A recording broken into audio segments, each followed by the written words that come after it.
Welcome to Paladin Financial Talk. I'm your co-host, Tony Shore, and I am here with our host, the one, the only Matt Bryant. Matt, how are you today? Doing great, Tony. Good to be here. Oh, great to be here with you. Thanks for having me on the show. I always love doing the show with you.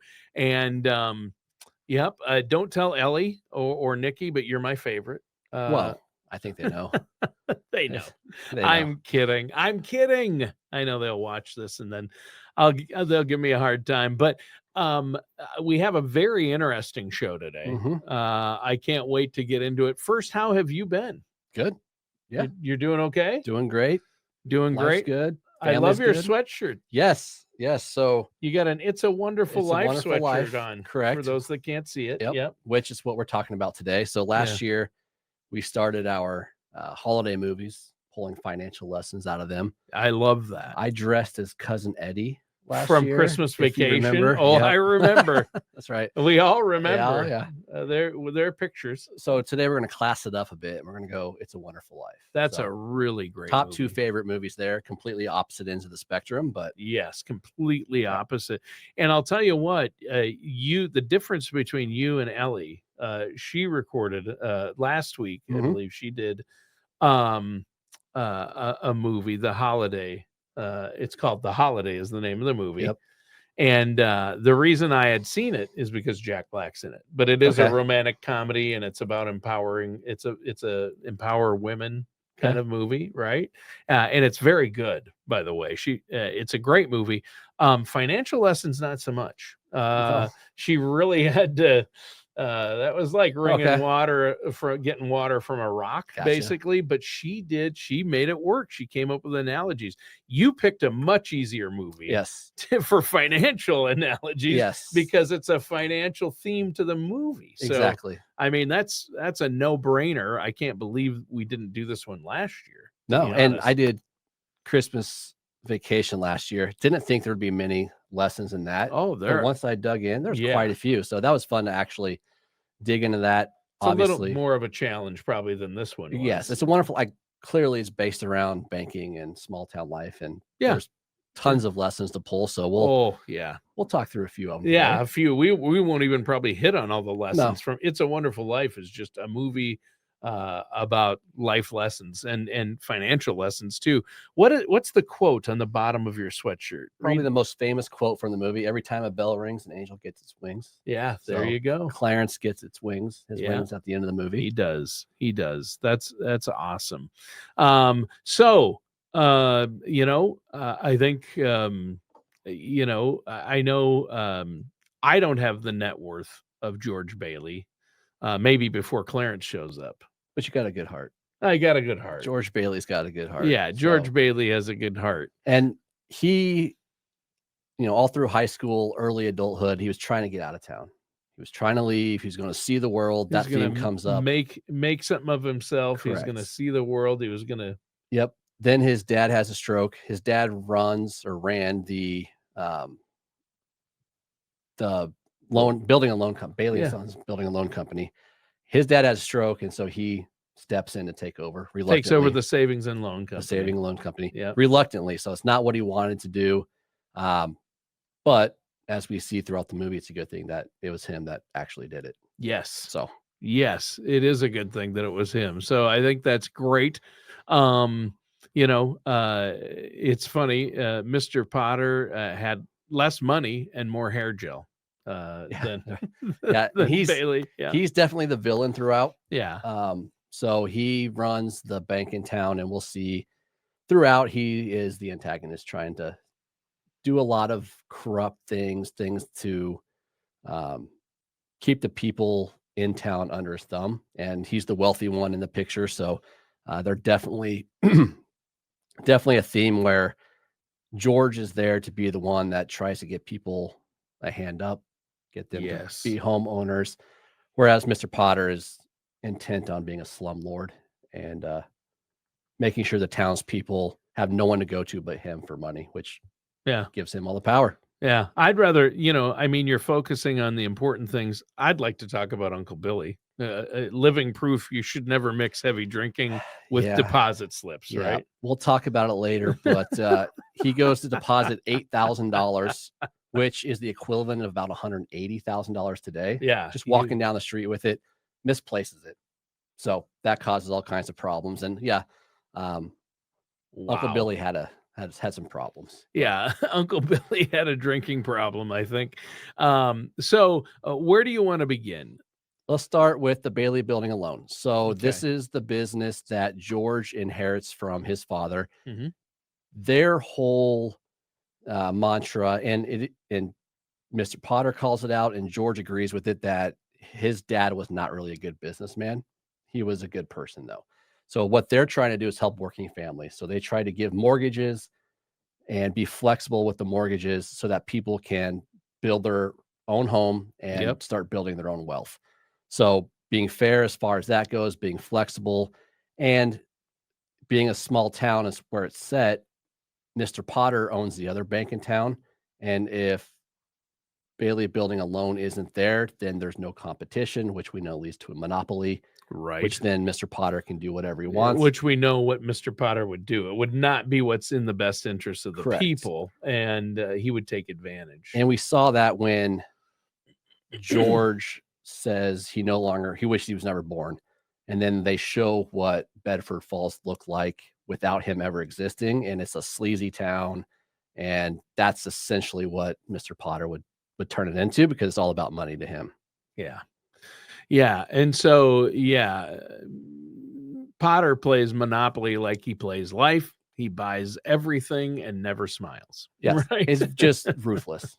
Yeah. Only cares about the end game, which is more money, more money, more money. So the building alone, on the other hand, is all about accessible credit, helping people out, lifting people up, all about financial inclusion. So Mr. Potter thinks a lot of the loans on the books for the building a loan company aren't worthy. They should be called in. Those people should never have gotten loans to start with.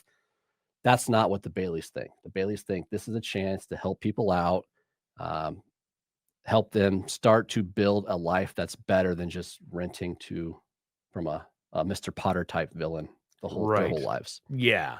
Yeah. I mean, giving people a chance to, have the home of their dreams. And back then, you watch this movie and it's just like, wow, they got a nice backyard. Yeah. Yeah. The Bailey area that they developed was great. Yeah. And even now you're like, oh, that's kind of a nice spread. It is. I'd take that. Yeah. I'd take that. It's like, wait, I lived in an apartment with no balcony even. Now they got 2 or 3 bedrooms and that's a nice backyard and affordable rates. That was kind of the big thing. And what George and his father were going after is mission-driven finance. So you may think, well, it was based in the early 30s through the 40s. This was 90 to almost 100 years ago. Like, that doesn't exist now, but we actually do see that by way of credit unions. Like, those institutions they're member owned. They try to keep the money in the community to develop the community. That's the same concept that Bailey Building alone was all about. Sure. Yeah. Credit unions. That's what I use. My wife and I use a credit union and we love it. So, Potter's running Bedford Falls like it's the original Amazon though. Yeah. Make a connection to Jeff Bezos there. But a little hard on Jeff, but probably unfortunately true. Yeah. I mean, it's the bottom line, whereas George is more, who are the people? They're not numbers. Yeah. What are we trying to do to help these people out? Right. Of course, Potter, not great. No. Worst customer service. Yes, absolutely. Yeah. The Amazon comparison could continue for a while, but what about the run on the bank? Okay. I mean, that happens today, right?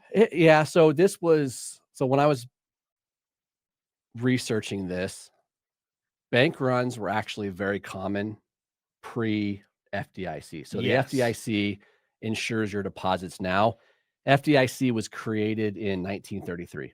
So that was after a whole series of bank runs where anybody in a town would get a catch wind that there may be some trouble at an institution, and they would all rush literally to the bank, try to withdraw all their funds, which we know banks don't actually keep all those funds on hand. That's not how they operate. So the bank run puts them in a tough spot. So the FDIC, the insurance came about in the early 30s to say, hey, look, your money's protected, right?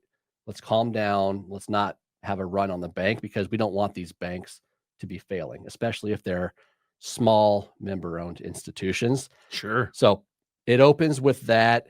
All the townspeople are essentially coming in to say, hey, give me my money. And the reason this all started was Mr. Potter was calling in loans that the building and loan company owed. So he was trying to drive them out of business, then offered the members 50 cents on the dollar to get their money back. That's where George steps in and says, hey, wait a second. The money's not actually here, right? If we're a bank, we don't make money by just holding it. We lend it back out. That's where the interest comes in. So his quote was, your money's not here. It's in Joe's house. It's in the Kennedy's house and 100 others. So what he's trying to relay is that, hey, all that money you deposited, we lent back out to help your neighbors and help your community members get a leg up.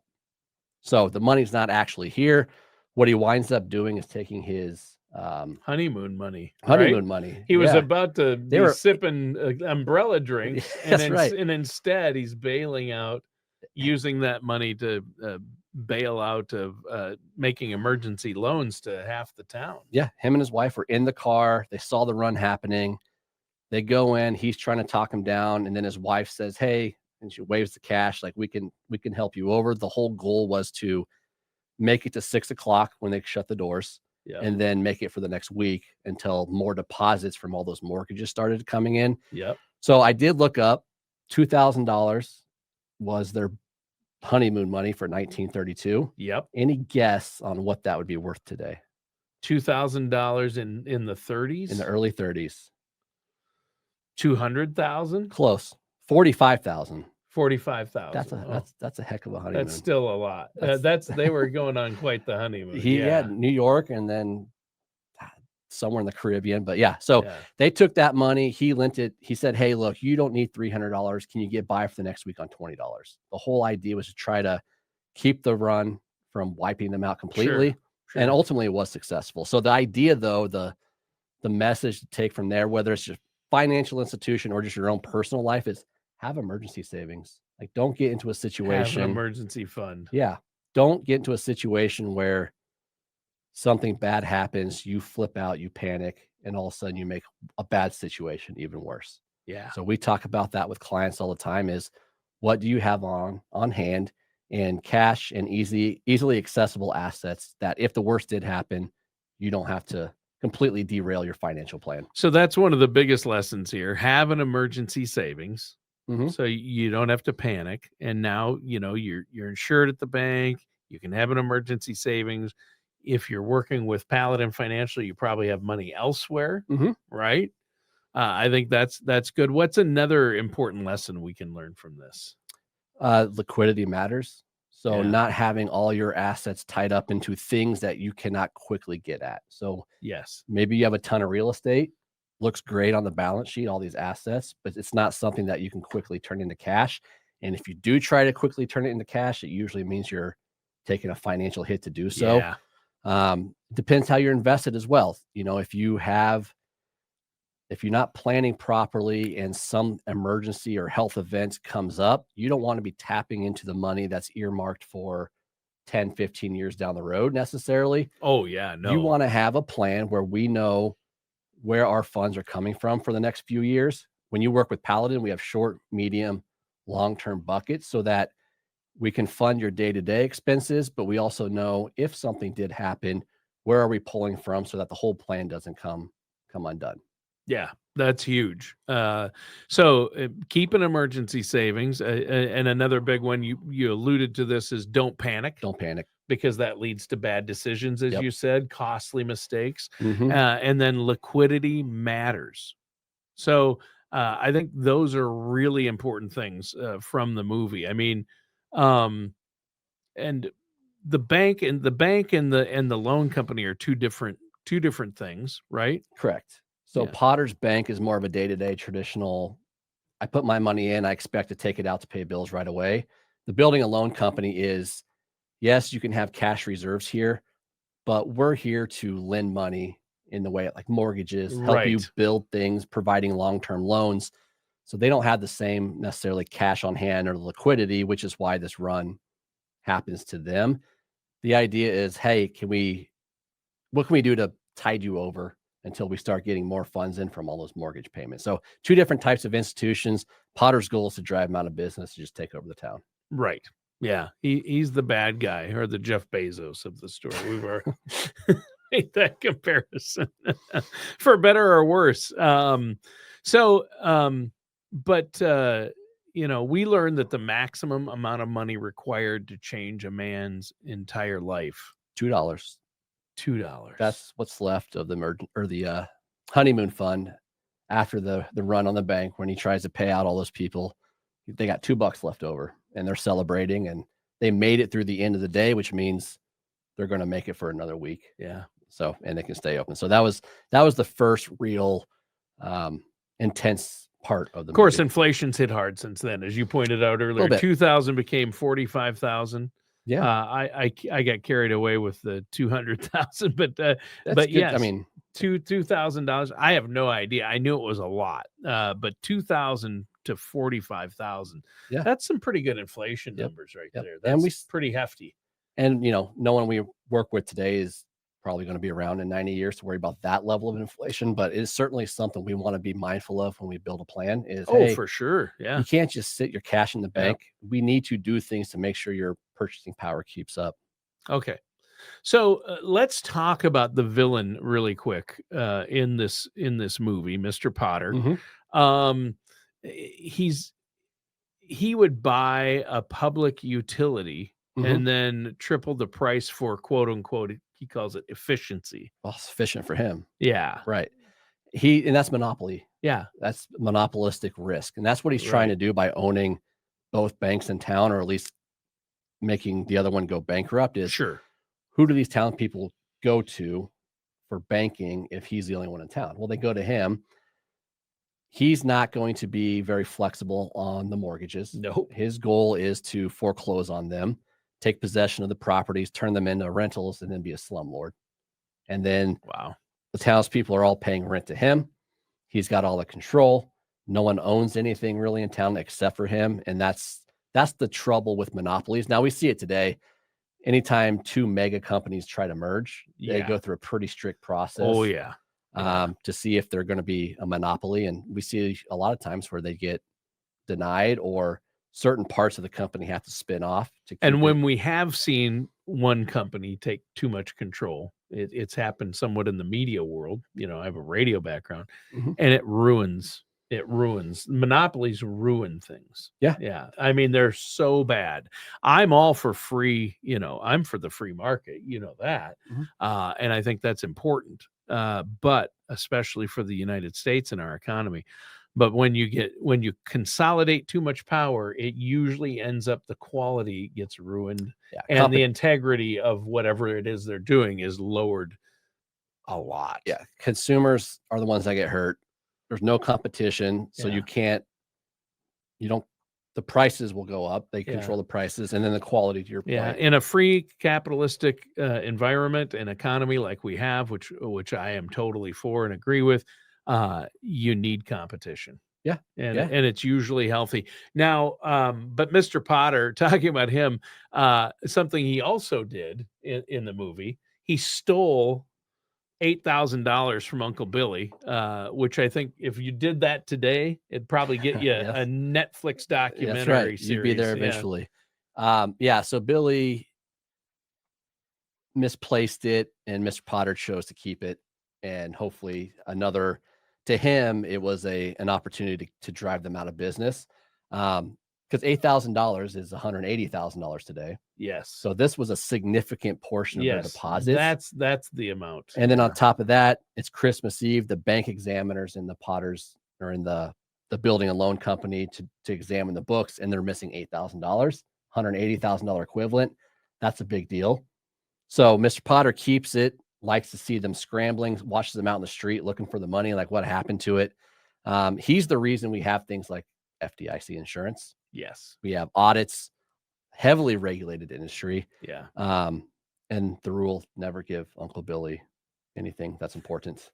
So there's a lesson. It's inside hard the to have movie. nice things with Uncle Billy. Yeah, Uncle I always Billy. say it's hard to have nice things with children and pets. I joke Uncle to my Billy. family, but you love them. But yeah, don't give them $180,000. Yeah. If you have an Uncle Billy, Yep. you're not going to hand them And $180,000 and expect to see it again and you're not walking down the street with deposits anymore. Now that's just part of the movie, but after still, you've been drinking heavily. yeah. And the idea now is there's controls, there's checks and balances, and the Sure. idea is money should not go missing. Right. And that's what the FDIC insurance helps provide too. It's peace of mind, and without that level of comfort from consumers, they're not going to trust the system, and then the system won't work. Yeah. It's funny because I think about Potter as the villain, Mhm. and it's like he's like what is it like? It's like Scrooge meets a land baron, but you But- take away the redemption Right. aspect of it. Yep. Usually there's a redemption arc with Scrooge or land barons in these movies. You have to take away that redemption arc. That's the problem. He stays pretty nasty. Yeah. So the idea here is, and this is, we talk about operational safeguards, just having Mhm. checks and balances in place. Same thing though with your personal life, personal finance is, we're big proponents of getting your estate plan done. So having things in place like powers of attorney as you age, or if you see a loved one who's maybe not as sound of mind anymore, like having the conversations to make sure they're not falling victim to scams Yep. and fraud, that they're managing money properly, just buttoning up all of your financial life when you can, so that when bad things happen, the damage is significantly less and you're protected. Yeah. That's the whole idea. Yeah, I think that's huge. And let's move to the final scene. Okay. And where it's it's really about the town coming together, isn't Mhm. it? Right? Yep. So George goes through his crisis where he says, I wish I was never born. We see what the world looks like without him. He's depressed, bad things are happening. He says, wait a second, it's not necessarily all about money, right? He feels gypped because he never got out to explore the world. But what the town kind of rallies together and brings him money and says everything's going to be all right is, he is well respected in town. He's got a great family. He's got human capital, social capital. Like there's things beyond just the bottom line dollar and cents that actually matter. And that's, I think, ultimately the message with It's a Wonderful Life is George Bailey's a great person. He does a lot to support the town. When things go bad, the town's there to support him. Yeah. And I just think it's powerful when Harry Bailey says, my brother George is the richest man in town. Yeah. And not talking about wealth, financially, no. And that's what, when we work with clients, obviously we're helping them with the financial life, but we also encourage them to say, like, what do you want retirement to look like? For example, it's not just sitting on your nest egg and watching it grow. Like, you need to go out, experience life. What kind of person do you want to be for this last part of your life? And it goes beyond just we're there to make sure you can do what you want and still be financially successful. That gives you the flexibility and the freedom to build something like social capital if that's important to you. Yeah. It reminds me of another, I forget where this quote's from, but I love this one. It's like, growing up, my family was rich. And once in a while we had some money as well. That's good. Yeah. Yeah. That's a good lesson. I always like that. So the main financial moral of this story is helping others build community wealth, right? Yeah. Give a helping hand when people need it. That's what the community banking is. The message there is, and don't be afraid to give when people are in need. Reputation, trust. Don't be the villain. Don't be greedy. Right. Things don't typically work out for you. And to your point, your line there, the richest people aren't always the one with the most money. Right. And then more concrete or financially driven things, I'd say emergency savings, plan for having things on cash on hand, conservative investments so that you can access money quickly. Don't panic. Don't make panic decisions. We see it most commonly when the market's not doing well. Right. And I've seen in my career, people make very, very costly mistakes when it comes to navigating the stock market when things aren't going well. Those are the mistakes that oftentimes you can't recover from, or it takes years and years to recover. Yeah. have the safeguards in place for your financial plan as far as estate planning, having insurance where it's necessary. Like, have these things in place so if the worst does happen, you can ride that out and you're going to come out ahead. Yeah. In fact, just this past April of this year, we're still in 2025 here, and in April, the market took a big hit. Yeah. It dropped, 20% almost. It was a steep drop in April, tariff related. And then there were problems, of course, Ukraine, Israel, and the tariffs and political, whatever going on, like it has been back and forth. And I know some people that actually just pulled everything out of the market in April. Yeah. That's tough. Because it went down. And guess what? A month later or 2 months later, record highs. Yeah. And we're having overall double digits up for the year, depending on what index you look at. And those bad times happen. It's just natural part of the market. Yeah, it's going to happen. It'll probably go down 50% again at some point.